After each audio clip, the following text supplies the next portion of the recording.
You're in the water, not panicking, not yet. You went for a swim off a beach you swum at 100 times before. The water is warm, the sky is clear, and then something changes in the quality of the silence underwater. A pressure, a shadow, moving fast from your left. You don't see the shark. You feel it the way you feel a car passing too close on a highway. A displacement of something large and purposeful that is not interested in stopping. And then, from somewhere you cannot locate, something else arrives, fast, more than one of them, and before your brain has processed what is happening, you are surrounded, not by danger, by something that has formed a ring around you, slapping the water, driving something away, pushing you, physically pushing you toward shore. You come out of the water shaking. You turn around, and the dolphins are still there, at the edge of the surf, watching you reach the beach, and then they leave. That is not a story. That is a documented event that has happened multiple times across thousands of years of recorded human history. Ancient Greeks wrote it down. Roman naturalists described it. Modern marine biologists have watched it on video. The question is not whether it happens. The question is why. And the answer to that question is one of the most disorienting, most beautiful, and most scientifically charged things in the entire natural world. Let's go. Let's start with the history, because here's what most people don't know about dolphin rescues. This is not a modern phenomenon. Pliny the Elder, the Roman naturalist writing in approximately 77 AD, documented a story that had already become famous across the Mediterranean. A dolphin in the Bay of Puteoli near Naples had befriended a boy who came to the shore each day. The dolphin began approaching him, then playing with him, then, according to multiple Roman accounts, carrying him on its back across the bay. The boy died young of illness, and the dolphin, documented by multiple eyewitnesses, returned to the shore for days afterward. It did not eat. It did not engage with other humans. It simply came back to where the boy had been. And then the dolphin died. Pliny did not sensationalize this. He wrote it plainly alongside his observations about fish taxonomy and tidal patterns, because in the ancient Mediterranean world, this was not remarkable. It was expected. Dolphins were considered by Greek and Roman sailors to be something close to allies. Not pets, not curiosities, allies. The Greeks called them hieros ichthys, sacred fish, and killing one was, in some regions, punishable by death, the same penalty as killing a human being. That is not superstition. That is a civilization-level response to 2,000 years of documented observation. They did not assign that status to dolphins because dolphins were cute. They assigned it because dolphin behavior, observed repeatedly across generations, warranted it. Across the ancient Mediterranean, across the Maori traditions of New Zealand, across the coastal communities of Brazil and West Africa and the Indian Ocean, the same pattern appears in the record. Dolphins that protect, dolphins that warn, dolphins that lead fishing boats, dolphins that, in at least a dozen documented historical cases, have placed their bodies between humans and threats. 2,000 years of records, one consistent behavior. Now, let's talk about what that looks like with modern cameras. 3 cases that cannot be argued with. October 2004, Whangarei Harbour, New Zealand. A group of 4 lifeguards are swimming in open water off the coast. Among them is Rob Howes, an experienced ocean swimmer. What happens next is recorded in his testimony, corroborated by his 3 companions, and later reviewed by marine biologists at the University of Auckland. A pod of around 7 bottlenose dolphins approaches fast. Instead of passing, they form a tight circle around the 4 swimmers. Howes attempts to break out of the circle. The dolphins stop him. They prevent him from swimming away from the group, herding him back. This goes on for approximately 40 minutes. During this time, a third party watching from the shore sees a large shark circling beneath the surface of the water. It does not enter the circle. When the shark departs, the dolphins leave. No trainer present, no food, no prior relationship with these specific dolphins. The animals saw a threat, organized, and intervened. In 40 minutes of documented behavior, no instruction was given, no signal was exchanged. The dolphins arrived. They knew what to do. 3 years later, September 2007, Stinson Beach, California. Todd Endress is a professional surfer with a decade in the water. A great white shark, later estimated at 15 feet, hits him 3 times. The third strike is catastrophic. His back is opened almost to the spine. His right leg is crushed down to the bone. The shark, by every measure, has made a kill. A pod of bottlenose dolphins drives the shark away.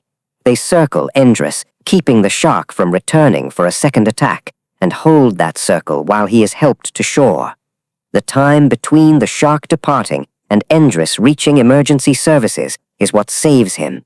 The doctors are clear. If the shark had returned even once, he would not have survived. Endress speaks about the dolphins the way you'd describe people, not pets, not animals, people who made a decision, people who showed up. The third case is quieter, and in some ways more unsettling. Manfredonia, Italy. David Cecchi, 14 years old, falls from his father's boat. He does not know how to swim. He goes under immediately. His father, Emmanuel, watches from the boat, too far to reach him in time. A dolphin named Filippo, who was well known in that area and who had been observed interacting with local fishing boats for years, pushes Davide to the surface and holds him there until his father can reach them. Filippo had never been trained. There was no reward involved. The dolphin had been observed being friendly with local humans before, but never with this kind of purpose, never with this kind of precision. 3 cases, 3 different countries, 3 different decades, 1 behavior. Now let's talk about why. What they actually see inside you. To understand why dolphins do this, you need to understand what a dolphin perceives when it looks at you in the water, because a dolphin is not seeing you the way you see you. Dolphin echolocation is one of the most sophisticated biological sensing systems on the planet. They produce clicks at frequencies up to 150 kilohertz. Those clicks bounce off objects in the water and return as information so detailed that researchers are still cataloging what dolphins can detect from them. Here is what we know they can perceive through echolocation: the density of tissue, the presence and condition of internal organs, the air content of lungs, and critically, movement inside a body, including the movement of a heartbeat. A dolphin swimming near a human does not see you as a shape in the water. It reads a 3-dimensional acoustic image of what is inside that shape. It knows whether your lungs are full or empty. It knows your heart rate pattern. It can detect the hormonal changes in your bloodstream that alter tissue density and fluid composition in ways that echolocation can register. When you are drowning, your body tells that story clearly to any dolphin in range. The lung-air ratio shifts, the heartbeat changes pattern, the adrenal stress response alters the chemical and physical profile of your tissue in ways that are acoustically detectable. The dolphin knows you are drowning before you have fully processed that you are drowning. This is not speculation. This is the conclusion of researchers at the Dolphin Communication Project, supported by 30 years of echolocation studies. The dolphin is not responding to your flailing arms. It is responding to the information it read inside your body. But that raises the deeper question. Lots of animals can detect distress in other animals. Sharks can detect distress. Sharks do not rescue people. So what is it specifically about dolphins that produces the rescue response rather than the predation response? They learned compassion on themselves first. Dolphins have a documented behavior for members of their own species called epimelative behavior. It is the biological term for caregiving, and it is one of the most consistent behaviors observed across every dolphin species studied. When a dolphin in a pod is sick, injured or dying, the other dolphins don't leave. They support it, physically. They position themselves under the struggling animal and push it towards the surface so it can breathe. They take turns. They stay with it for hours, sometimes days. They make the breathing possible until it is not. This behavior has been recorded on camera dozens of times. It is not conditional on the surviving dolphin's own safety. It is not conditional on familiarity. Dolphins have been observed performing this behavior for individuals from other pods they had never previously encountered. It is not even always conditional on the species. There are documented cases of dolphins providing epimelative support for pilot whales, for porpoises, and, in the clearest pattern of all, for humans. The rescue behavior you see when dolphins help a human drowning is not a special behavior invented for humans. It is the same behavior they perform for each other, extended outward. The question that researchers have unable to fully answer is where that boundary is, because for almost every other animal, caregiving behavior has a limit. It extends to offspring, sometimes to close kin, in highly social species, sometimes to familiar group members. Dolphins appear to have extended theirs to something much broader, something that looks from the outside very much like a principle. We care for those who need care, regardless of who they are. The shark circle is not rescue, it's war. Now, I need to correct something, because when people hear the word rescue in the context of dolphins and sharks, they imagine something gentle, a dolphin nudging you toward shore, providing moral support. That is not what actually happens.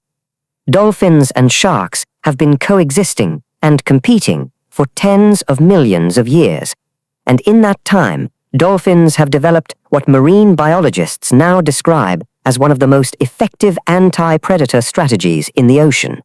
They do not flee from sharks. Healthy adult dolphins fight. A dolphin's rostrum, the hard, bony beak at the front of its head, is a weapon.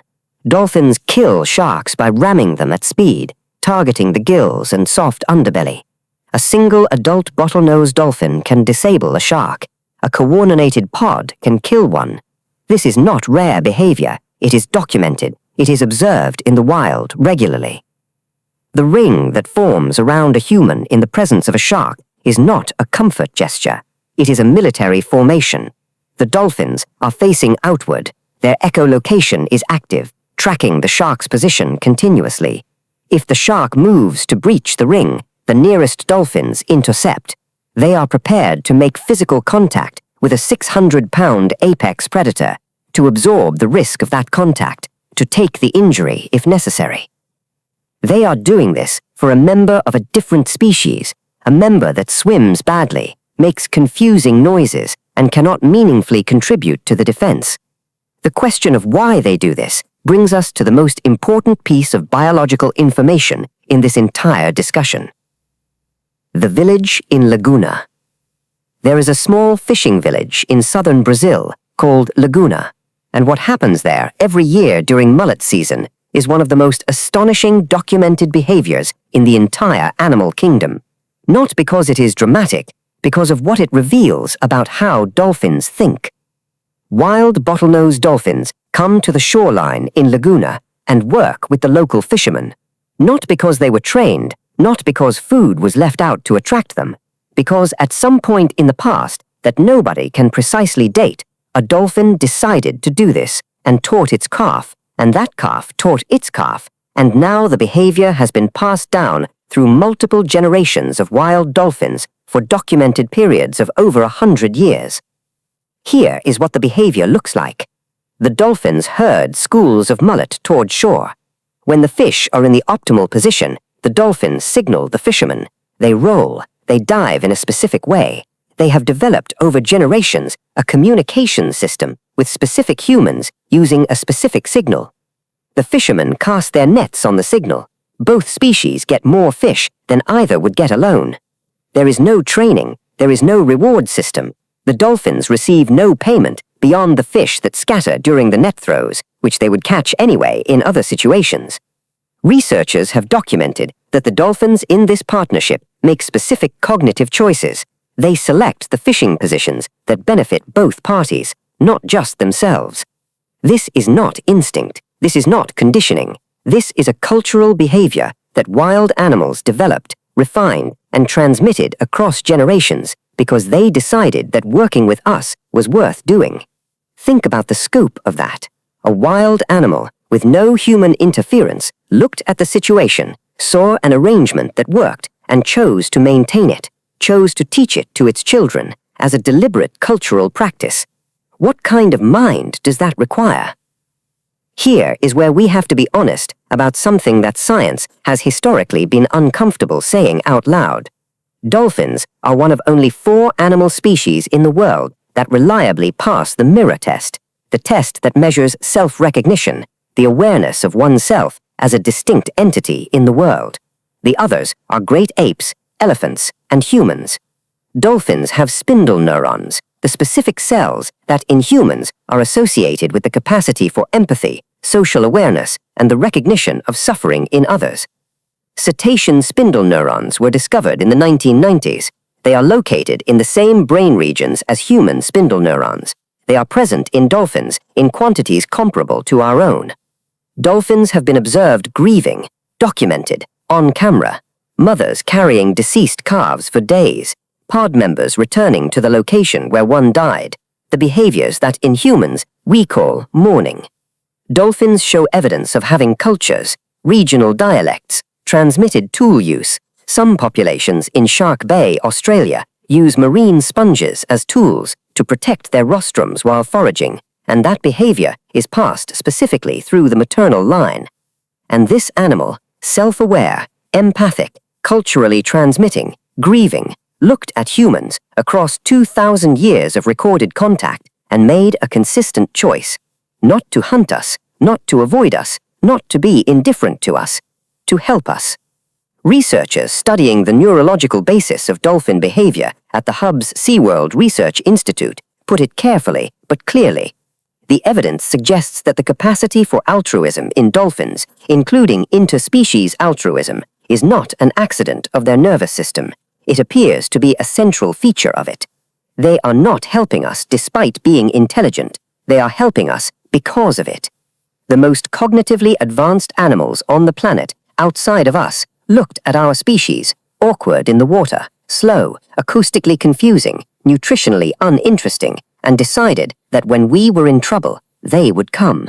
Not because we earned it, not because we asked for it, before we had the scientific language to understand what they were doing, before we had underwater cameras, before we had any way to document or verify or explain any of it, they were already doing it. 2,000 years ago, in the Bay of Naples, a boy came to the shore and a dolphin came to find him. So, back to where we started. You are in the water. The ring of dolphins is around you. The shark is gone. Your legs are working, and the shore is 20 meters away.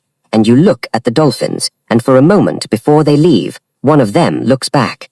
You don't know what it sees. You don't know what it read in your body with its echolocation.